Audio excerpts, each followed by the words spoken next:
सीता का विद्रोह। विद्रोह या क्रांति कोई ऐसी चीज़ नहीं होती जिसका विस्फोट एकाएक होता हो, बल्कि इसके अनंतर अंतर के तनाव को बल मिलता रहता है और जब ये अंतर असह्य हो जाता है तभी इसका विस्फोट हो जाता है। अयोध्यापति राम के विरुद्ध सीता का विद्रोह ऐसी ही एक घटना थी, परंतु पुरुष प्रधान समाज ने इतनी बड़ी घटना को क्षुद्र रूप में इस प्रकार प्रचारित किया कि एक धोबी के आक्षेप करने पर राम ने लोक लाज की मर्यादा की रक्षा के लिए महारानी सीता को निकाल दिया। कितना बड़ा उपहास है ये वीरांगना सीता का, जिन्होंने राम के वेद विपरीत अधिनायकवाद का कड़ा प्रतिवाद किया और उनके राजपाट को ठुकराकर वन में लव और कुश दो वीर जुड़वा बेटों को जन्म दिया। सीता निष्कासन की दंत कथाएं नारी वर्ग और साथ ही समाज में पिछड़े वर्ग की उपेक्षा को दर्शाती हैं, जो दंत कथा गढ़ने वाले काल की दुर्दशा का ही परिचय है। जबकि वास्तविकता यह थी कि साम्राज्यवादी रावण के अवसान के बाद राम अयोध्या के शासक के रूप में नहीं, विश्वपति के रूप में अपना वर्चस्व स्थापित करना चाहते थे। सत्ता संभालते ही राम ने उस समय प्रचलित वेदों परिपाटी का त्याग कर ऋषियों को मंत्रिमंडल से अपदस्थ कर दिया था।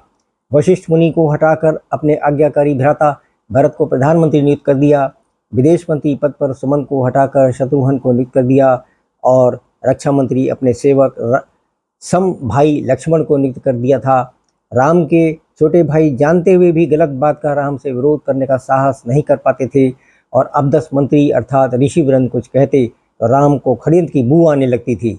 महारानी सीता कुछ कहती तो उन्हें चुप करा देते थे। राम को अपने विरुद्ध कुछ भी सुनने की बर्दाश्त नहीं रह गई थी।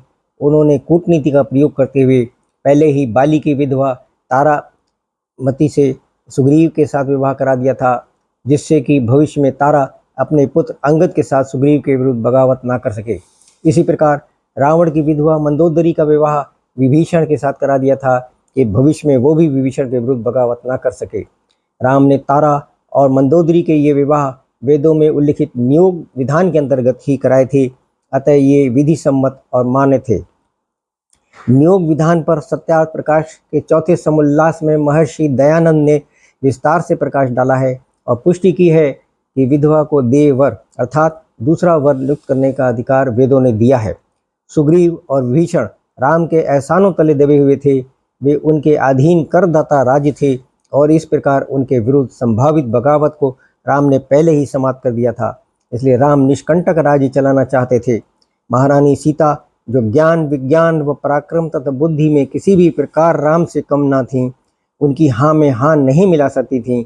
जब उन्होंने देखा कि राम उनके विरोध की परवाह नहीं करते हैं तो उन्होंने ऋषिवृंद की पूर्ण सहमति एवं सहयोग से राम राज्य को ठुकराना ही उचित समझा। राम के अधिनायकवाद से विद्रोह कर सीता ने वाल्मीकि मुनि के आश्रम में शरण ली, वहीं लव कुश को जन्म दिया और उन्हें वाल्मीकि के शिष्यत्व में शिक्षा दीक्षा प्राप्त करने का अवसर प्रदान किया। राम के भ्राता और विदेश मंत्री शत्रुघ्न ये सब जानते थे, परंतु उन्होंने अपनी भाभी व भतीजों के संबंध में राजा राम को बताना उचित ना समझा, क्योंकि वे सब भाई भी राम की कार्यशैली से दुखी थे परंतु मुंह खोलना नहीं चाहते थे। ऋषि मुनियों का भी महारानी सीता को समर्थन प्राप्त था। तब लव और कुश को महर्षि वाल्मीकि ने लोकतांत्रिक राज प्रणाली में पारंगत किया था और अधिनायकवाद के विरुद्ध लैस किया था। एक छत्र राजा बनने को रामचंद्र हुंकारे, प्रजातंत्र पर राजतंत्र के मणिधारी फुंकारे। ये भूमिजा में डॉक्टर रघुवीर शरण मित्र ने अपने एक खंडकाव्य के अंतर्गत ये उल्लेख किए हैं। वहीं से ये उदाहरण लिए हैं और वहीं से इस लेख को लिखने की प्रेरणा भी मिली है। भूमिजा खंडकाव्य मेरठ विश्वविद्यालय मेरठ में बीए के कोर्स में पढ़ाया जाता था। इसलिए जब राम ने अश्वमेध यज्ञ को विकृत रूप में चक्रवर्ती सम्राट बनने हेतु संपन्न कराना चाहा तो सीता माता के संकेत पर लव और कुश नामक नन्हे वीर बालकों ने राम के यज्ञ अश्व को पकड़ लिया। उधर शस्त्र थे और इधर थे बालक सीना ताने, निर्माणों की रक्षा के हित आगे थे परवाने।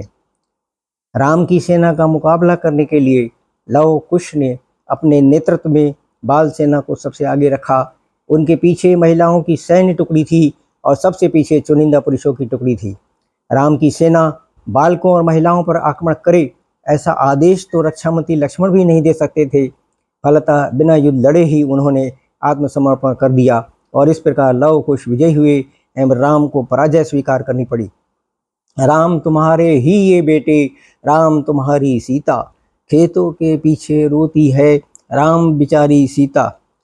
युद्ध सरल है किंतु युद्ध का है परिणाम भयंकर, इतनी मत हुंकारो जिससे जाग उठे प्रलयंकर।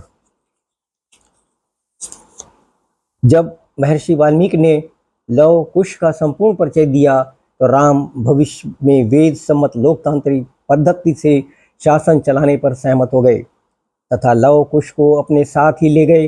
परंतु सीता ने विद्रोह के पश्चात पुनः राम के साथ लौट चलने का आग्रह स्वीकार करना उपयुक्त न समझा, क्योंकि वो पति की पराजय भी ना चाहती थीं। अतः उन्होंने भूमिगत परमाणु विस्फोट के जरिए स्वयं की यह लीला ही समाप्त कर दी। सीता वीरांगना थीं, उन्हें राजा राम ने निष्कासित नहीं किया था। उन्होंने वेद शास्त्रों की रक्षा हेतु स्वयं भी विद्रोह किया था, जिसका उद्देश्य मानव मात्र का कल्याण था। अंततः राम ने भी सीता के दृष्टिकोण को ही सत्य माना और स्वीकार तथा अंगीकार किया। अतः सीता का विद्रोह सार्थक और सफल रहा, जिसने राम की मर्यादा की ही रक्षा की।